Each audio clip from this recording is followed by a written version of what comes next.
Assalamualaikum warahmatullahi wabarakatuh. Adik-adik sekalian, mari kita pelajari bahasa Inggris dengan mudah. Yang pertama kita mempelajari tentang dasar dulu ya dalam mempelajari bahasa Inggris, yaitu tentang to be atau sering digunakan dengan verbs. To be yang dipakai hari ini adalah am, is, are ya. Am, is, are. Ini adalah dasar. To be, am, is, are ini adalah to be untuk present tense, yaitu masa sekarang ya. Am, is, are ini dipakai untuk masa sekarang ya, masa sekarang atau present. Apa gunanya am, is, are ini? Gunanya adalah sebagai kata bantu ya, sebagai kata bantu. Kenapa kata bantu? Apabila di dalam suatu kalimat itu tidak ada kata kerja, maka digunakanlah kata verb am, is, are ya. Kata bantu atau kata ganti sebagai kata kerja ya. Misalnya kita ingin mengatakan bahwa pintu itu terbuka. Pintu itu terbuka. The door, pintu itu terbuka. Di sini kan pintu adalah sebagai kata benda atau subjek ya, sebagai subjek. Terbuka ini objek. Idealnya sebuah kalimat itu kan terdiri dari subjek, predikat, dan objek ya. Kalau kalimat itu kan subjek, predikat, dan objek. Di sini predikatnya ini kan kata kerja. Adakah kata kerja di sini? Tidak ya. Pintu itu subjek, kata benda. Terbuka itu keterangan. Lalu kata kerjanya apa? Tidak ada. Maka digunakanlah to be, am, is, atau are ya. Mari kita ganti dengan bentuk sebuah kalimat dalam bahasa Inggris. Pintu itu door ya. The door bahasa Inggrisnya. Open, terbuka itu open. Nah, ini kan subjek ya, ini objek. Maka sebagai penyambung kata bantu the door open tidak cocok. Ini salah, maka supaya bagusnya kalimat dan benar kalimat itu, maka digunakanlah to be. To be, am, is, are ya. The door is open ya. Nah, inilah akhirnya kalimat ini menjadi baik. Cocok nggak the door open? Tidak bisa kalau dalam bahasa Inggris, maka harus digunakan to be. Nah, inilah dia sebagai kata ganti predikat atau kata ganti kerjanya, yaitu kita menggunakan to be. Paham ya? Paham di sini ya bahwa to be, is, am, are itu digunakan apabila dalam sebuah kalimat tidak menggunakan atau tidak ada kata kerjanya, maka kita menggunakan kata kerja to be. Paham ya? Paham? Ya, oke. Sekarang kenapa is yang dipakai bukan am atau are? Mari kita pelajari lagi ya. Kita perdalamin lagi tentang to be, am, is, are ini ya. Pemakaiannya ya. Kenapa bukan am atau is atau are ya? Am dipakai untuk subjeknya I, saya. Maka to be yang digunakan adalah am. Nah, untuk he, she, it ya. Ini satu orang atau tunggal. Untuk he dia laki-laki, she dia perempuan, it ini binatang, bisa tumbuhan, tapi semuanya berjumlah satu orang, maka to be yang digunakan adalah to be is. Paham ya? Nah, ada berapa to be untuk present? Ada 3, am, is, are. Berarti ada satu lagi. Lalu are dipakai untuk siapa? Untuk you, kamu. Kamu di sini bisa satu orang, bisa lebih dari satu orang ya, lebih dari satu orang, maka menggunakan to be are. Apalagi yang menggunakan are, yaitu we dan they, you, we, they. kita. We ini kita, bisa kami. We ini berarti I and you, saya dan kamu itu kita, saya dan mereka itu kami. Maka menggunakan to be-nya are. They, mereka itu bisa he, she, it yang jumlahnya lebih dari satu orang ya. Yang jumlahnya lebih dari satu orang. Ini lebih dari satu orang, maka menggunakan are. Paham ya? Di sini ya, jadi sini subjeknya ini kita lihat subjeknya. To be am is are. Nah, dari sini kita dapat simpulkan bahwa am hanya dipakai oleh satu subjek saja, yaitu I. Ya, am hanya untuk I. Saya. Di luar saya tidak menggunakan am. Jadi am ini khusus satu saja ya, paham ya?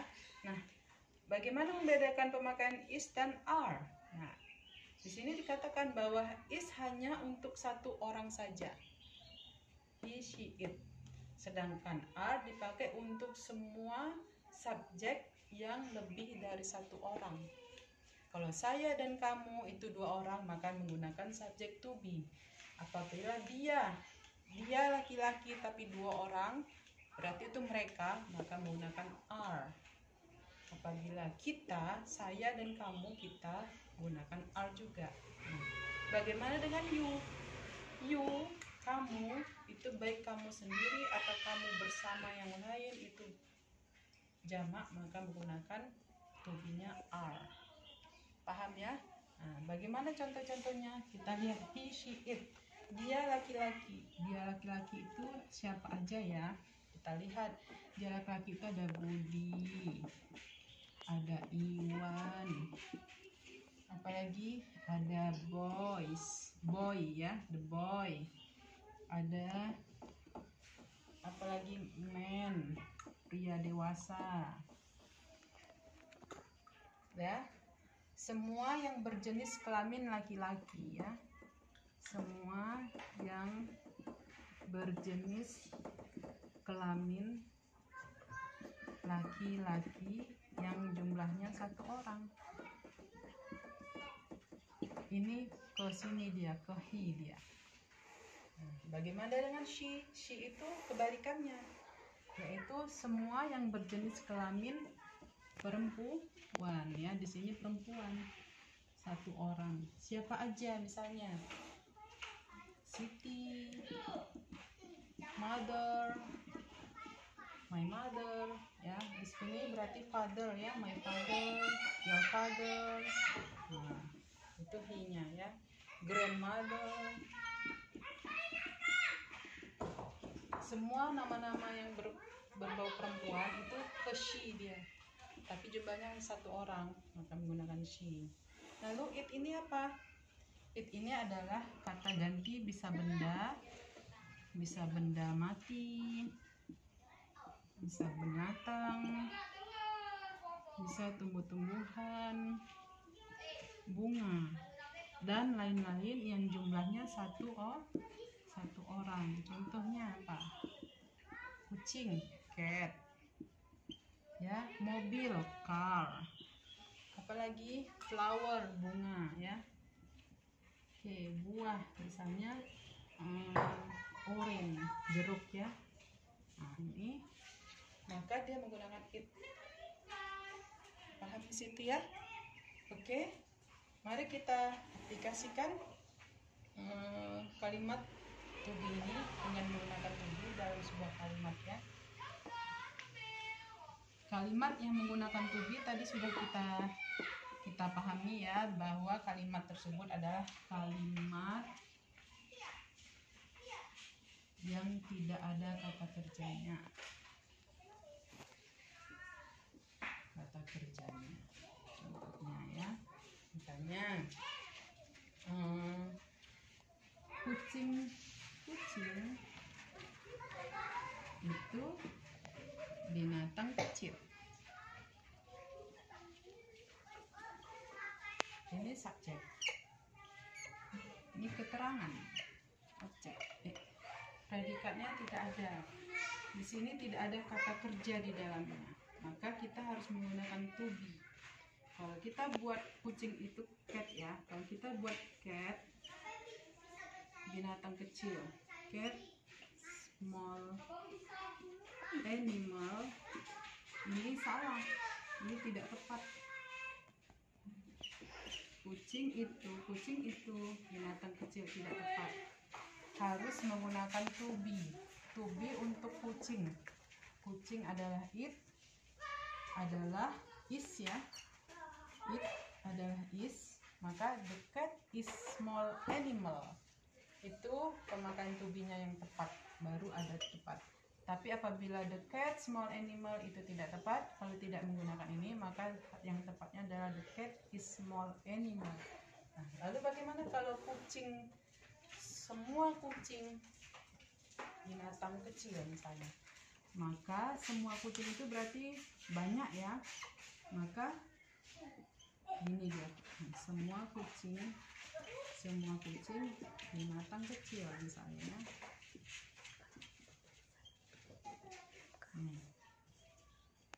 All of the cat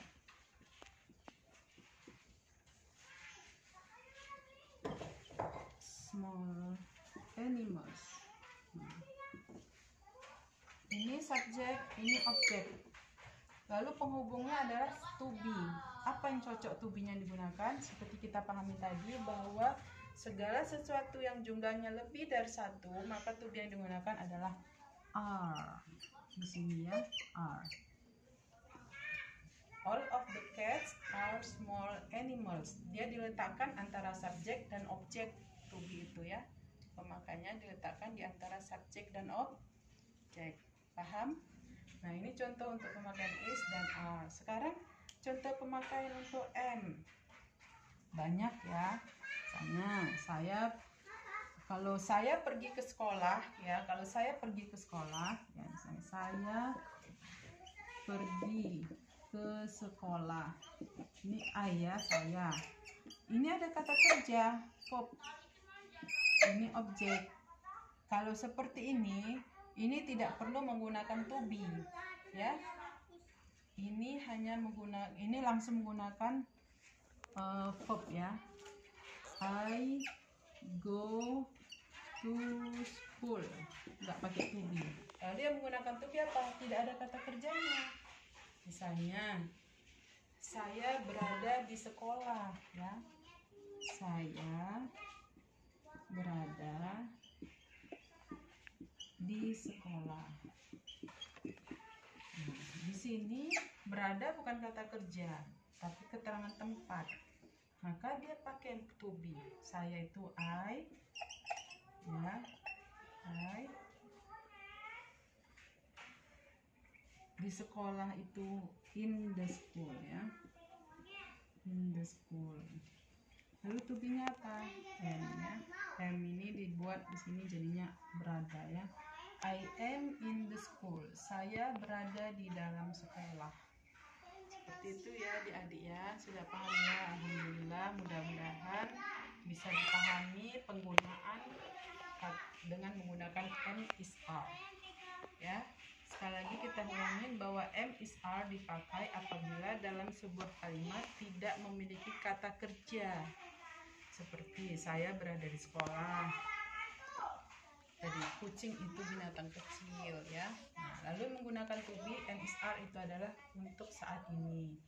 Caranya adalah diletakkan di antara subjek dan objek. Dia di tengah-tengah dibuat. Lalu pemakaiannya bagaimana? Am khusus untuk I, is khusus untuk he, she, it, sedangkan are untuk you, we, dan they. Paham ya adik-adik? Alhamdulillah, untuk pelajaran am is are ya seperti inilah, sudah lengkap ya. Mudah-mudahan bisa dipahami. Apabila tidak dipahami bisa komen atau chat di WA Ibu nanti ya. Billahi taufiq wal hidayah. Assalamualaikum warahmatullahi wabarakatuh.